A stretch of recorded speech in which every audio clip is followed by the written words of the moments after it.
Assalomu alaykum. Mana bugun navbatdagi obyektimizga kelganmiz. Mana shu joyga sepish uchun fontanchalar qilib berishimiz kerak.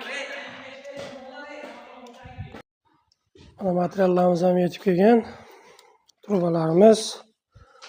Bu yerda fontanimizni legirovka qilish uchun spesialniy mana yashiklari ham olib kelingan.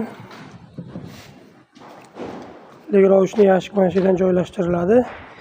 Fontanimiz xuddi mana shunday ko'rinishda ilon izi bo'lib yotqizib chiqamiz.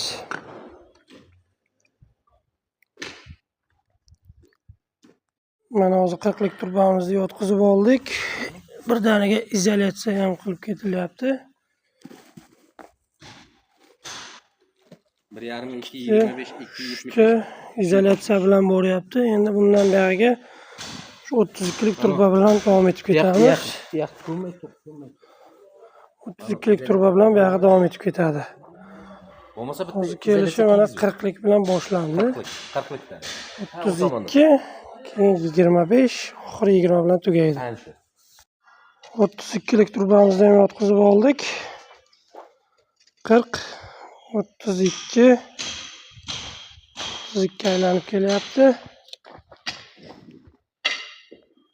Keyin endi 25 lik turbaga o'zgartiramiz. Fontanlarimizda suv bir xil chiqishi uchun.